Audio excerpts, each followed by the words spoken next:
Well now, this chapter was absolutely fantastic from every single detail, piece of dialogue, emotion, and of course, the art style. Certainly a chapter that was a treat to read.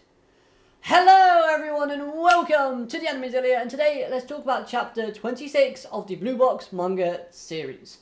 What a heartwarming chapter this was, as we see chinastu and Taiki interacting once more, supporting each other while Taiki heals from his illness. So then once again we see another example of chinastu watching Taiki while in practice, as the topic relating to those badminton goal cards arises.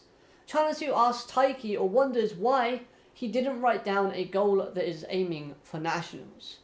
And it's with Taiki's answer that we get to hear all of his inner feelings and thoughts and reasons. Taiki realizes that there are a lot of amazing players when he finally played in that tournament. And simply put, Taiki feels like he's outmatched, which ultimately ends up making him feel like he's in over his head. He's overwhelmed by the competition. The reason as to why I enjoyed this so much, this emotional dump of information from Taiki, is because it humanizes the character a little bit more. It grounds him a bit and basically shows him that he needs to take the tournament a little bit more seriously. Like, before the tournament started, he was really pumped up, excited, he was quite full of himself, overconfident, if you will. But this experience for him has certainly made him realize, made him mature as a character. After all, he's given a lot of thought about his situation.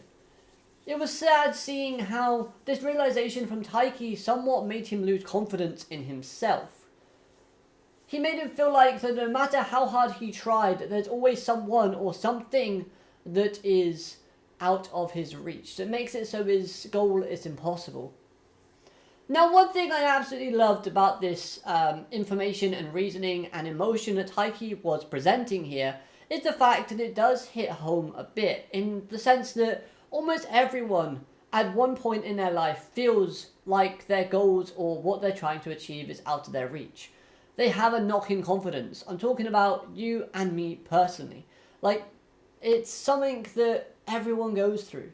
And it's nice to see that a manga character like Taiki and chinastu are going through the same sort of ordeals and struggles. I love the fact that after hearing all of this, chinastu just responds with a smile, and it's basically just implying, oh, is that it? I'm glad there's nothing else bothering him. Like, she doesn't state that, but her smiling just kind of insinuates that's what she's probably thinking.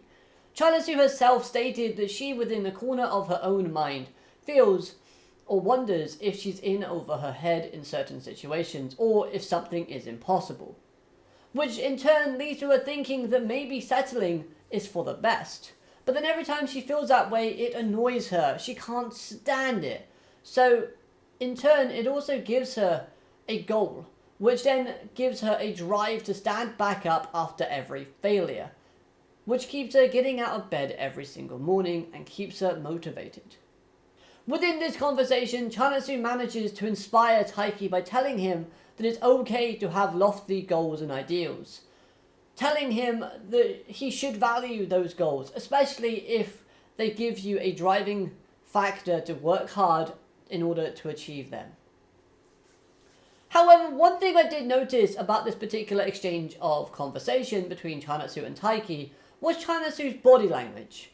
She was saying all of this inspiring knowledge, which obviously came from a very personal experience that she went through. As she too has struggled with these types of feelings and thoughts, and from the way that she was looking down while the panel was kind of phrasing it, it looked as though that this experience hurt her a lot and made her feel very sad and emotional at that particular time. So then this conversation was amazing, but one other thing that chinastu managed to do throughout the conversation is stay true to her own personality based on what we know so far from the character. What I mean by this is that chinastu said everything within this conversation without faking a single piece of information, emotion, or action. Everything that she did within this exchange fitted in line with her character's personality perfectly. The icing on top of the cake, however, though, was that line about her rooting for those who have those lofty goals and work hard in order to achieve them, despite the overwhelming odds that they face. Plus, we also received an amazing smile from her once Taiki confirmed that he's going to change the goals that he set on those badminton cards. She genuinely looked happy for Taiki.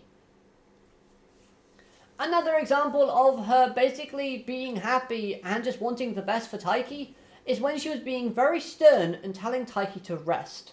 Plus, she obviously cooked for him as well, which reaffirms the fact that she deeply cares for him and just wants him to succeed and is happy to see that he's feeling a lot better. She does truly care about our main protagonist, and this chapter perfectly encapsulates that entirely. Another brilliant piece of symbolism from this chapter, at the start of this conversation, we got a panel where chinastu was giving Taiki medicine, and it was hard to tell what the medicine actually was. Well, I guess the glass was for his illness, and chinastu was the medication for his mind. And spirit, I guess. But then, after this emotionally charged conversation that helps our main protagonist, the chapter takes a spicy turn of events, as both Taiki and chinastu end up on the bed together. Accidentally, of course. But then again, smooth moves Taiki. However, with the way that chinastu and Taiki were looking at each other, their expressions within the panel didn't show any signs of awkwardness. chinastu even touched Taiki's face, leading to Taiki basically asking in his own mind, what? Basically, he was confused about the situation and what she was actually doing. This segment, I believe, will lead to some very comedic and fun interactions from the two moving forward, as there might not have been any awkwardness or tension in this particular moment, but I guess afterwards, we're going to see Taiki acting very nervous and cautious around chinastu, just because that's the way Taiki had been presented as of the last 26 chapters. The art style during the segment as well was phenomenal. And you know what? Every character involved, I know it was only two, but they played their roles perfectly. And this ending segment is going to give people things to talk about. So, thumbs up. Now then, we also got a lot of colour art from this particular chapter as well. We were blessed with a banner image that showcased Taiki, chinastu and Hina, while Hina rocked an amazing smile in that image as well. We also got given a few colour panels at the start. That was amazing. Plus, we also got a double colour spread image, which is Halloween themed. And I have to say, those witches' outfits for chinastu and Hina looked phenomenal.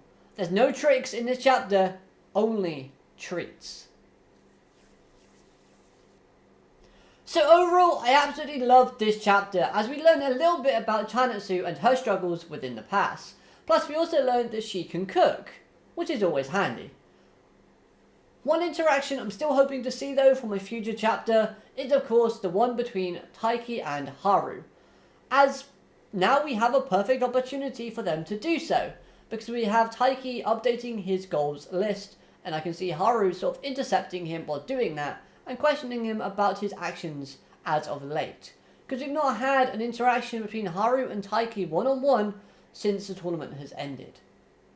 Haru probably has some words for Taiki as well, after hearing about him leaving early last chapter, most likely because he was feeling depressed about being knocked out the tournament. Plus, of course, Haru would have seen the weak goal that Taiki wrote down. So we need that interaction soon. Let's see it. Everything about this chapter I thought was perfect and was much needed, as it follows its own unique formula that it's had since the beginning of chapter 1, in where we've had Taiki and chinastu. They like each other, they love each other, they want to be together, but obviously things are still a little bit awkward in that regard. There's still things that need to be worked out. However, despite that, they can still both support and help each other in any situation. And this I loved. So then, of course, I want to hear your thoughts and opinions in the comment section down below about this chapter. Let me know what you thought. Did you like it? Did you not like it? Whatever there is. Hopefully you enjoyed this review. If you have, hit like, comment, subscribe, all of that good stuff. And I'll be seeing you next time. Have a great day. Alligator, matane. Goodbye.